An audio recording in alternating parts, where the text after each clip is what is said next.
Thanks very much for staying with us. Time now for Eye on Africa with me, Georgia Calvin-Smith.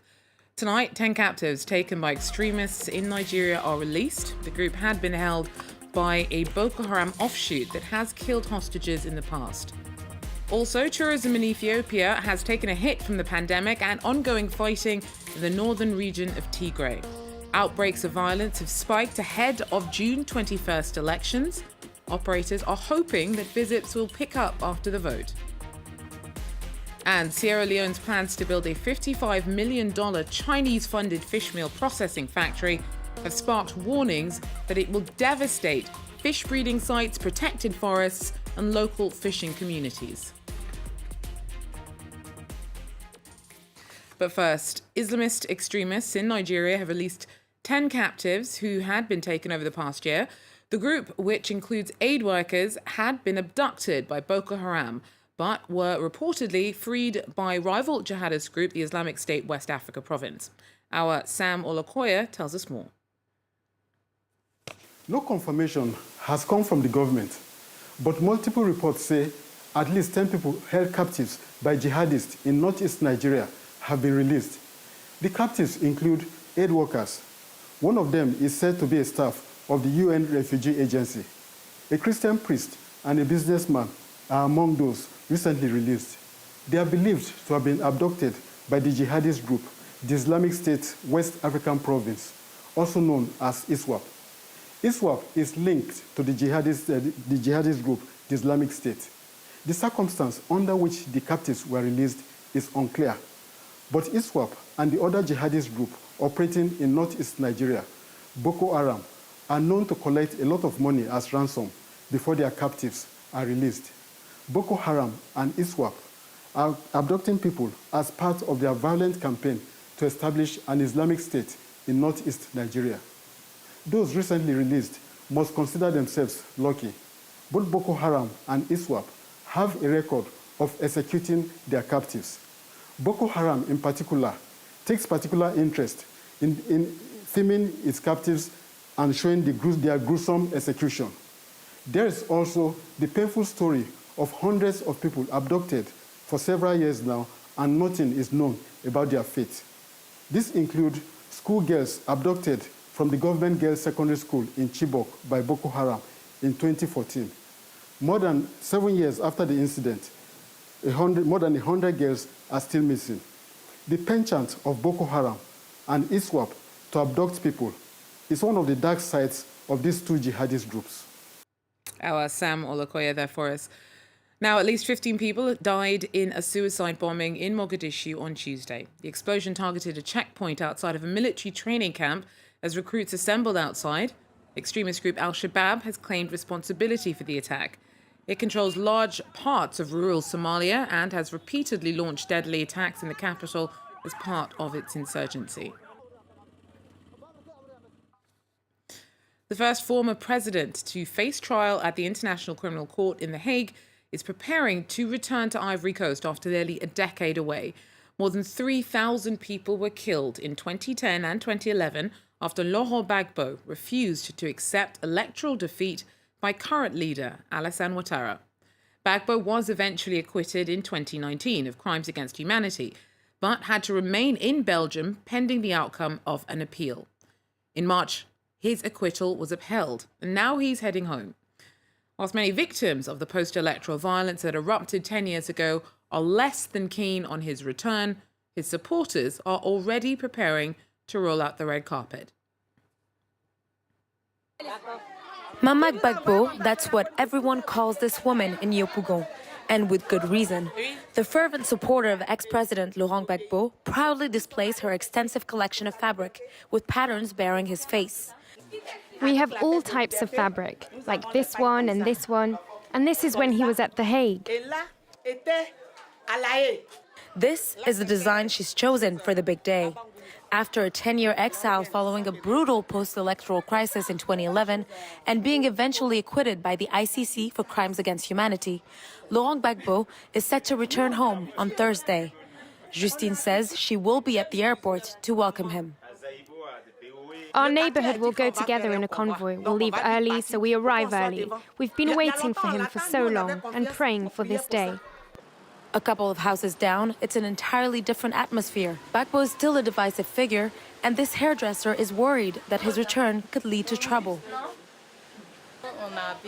We've bought rice bags, vegetable oil, food that we can store for a while. You know, in case things happen again, like they have in the past. You never know. We're praying for the best. In Niakhassé at Tobruk, some 100 kilometers north of Abidjan, dozens of pro-Gbagbo supporters are gathered to celebrate. They're rallying people from all over the country to give him a proper welcome. Il faut que tout le monde entier, mais surtout tous les Ivoiriens, soient mobilisés du nord au sud. Gbagbo Laurent vient en Côte d'Ivoire le jeudi 17. You know that people don't have access to the media and social networks in some rural parts of the country.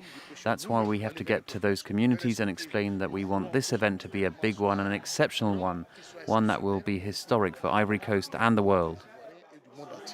FPI party officials claim that the government is not opposed to a pro-Gbagbo greeting party at the airport when he returns from Brussels.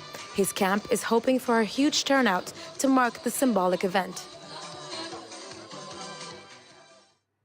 Now, Ethiopia's economy is on track to grow by just 2% this year, despite boasting pre-pandemic figures of over 10%. The country had seemed a promising bet when Prime Minister Abiy Ahmed took over in 2018 and brought in a host of reforms. But foreign operators are now struggling to repatriate profits amidst a foreign exchange crunch and inflation that often tops 20%. Ongoing fighting in the northern region of Tigray has also posed challenges. The tourism sector, which had been growing rapidly, has ground to a halt. Our team tells us more.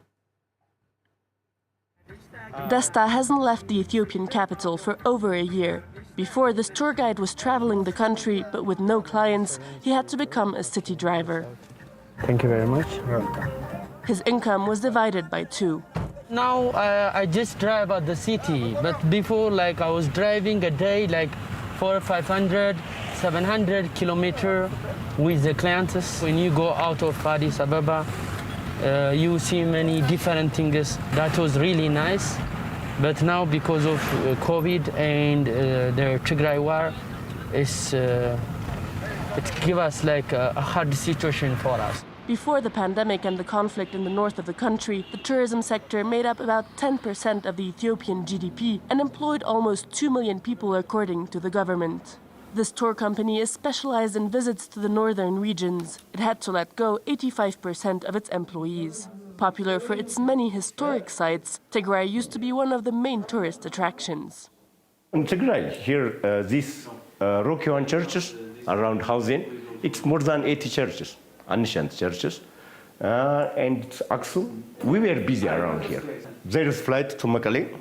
From Mekelle, it is not open for the moment for the tourists. In Addis Ababa, museums also stayed empty because of coronavirus. In 2019, up to 500 visitors were coming to the National Museum every day, mainly to admire the famous skeleton of Lucy, 3.2 million years old. As the impact of coronavirus or COVID-19, we closed the museum for about a year. After we opened it 3 months ago, figure of people are increasing. Last week, we have a figure of 93 foreign visitors. Ethiopia was recently added to the National Geographic's list of countries to visit. But in Tigray, the situation remains critical. Those working in the tourism sector hope that for now, the many other sites the country has to offer will be enough to entice travelers back. Well, Sierra Leone's struck a $55 million deal with Beijing to build an industrial fishing harbour on beaches and protected rainforests near the capital. It's been slammed as a human and ecological disaster by critics. Black Johnson Beach borders a national park, which is home to endangered species. Local fishermen are also worried that the deal would see fish stocks plundered. Our Nicolas Chamard tells us more. Black Johnson is a stunning beach nestled between the rainforest and the Atlantic Ocean. It's 35 kilometers south of Freetown, Sierra Leone's capital. The government has just announced that it wants to build a fishing harbour here.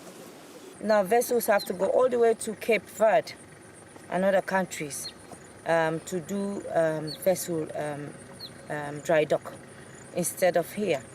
So if we have the harbour, it will create jobs. It will now help us harmonize our fisheries sector. It will increase our revenue generation. The €45 million project is to be funded by China. Some villagers said the plan might bring access to water and electricity to the community. But others, like this beach bar owner, are up in arms over the plan. Because we sabi the Chinese man them before, we the fishing at this water, then they bag people and free. Government they take with case, caught people in nets. That's why they left buffing. No way, no day for go cry so. What's he left by you? Even local fishermen are sceptical. The oil. That oil where they can let go them boats in the air. Therefore, grab all them fish and they go. So how long me go get say? I don't say I no go work there, but if I get work there, I don't for sustain that work there. Chinese man and they pay better. And them prefer them pay them white and boku money than we. Environmentalists are also concerned. They say the project would clash with the government's will to rekindle the tourist industry by promoting Sierra Leone's wildlife and rainforests. Well, that's it for Eye on Africa. Thanks very much for joining us, and do so again if you can. Take care.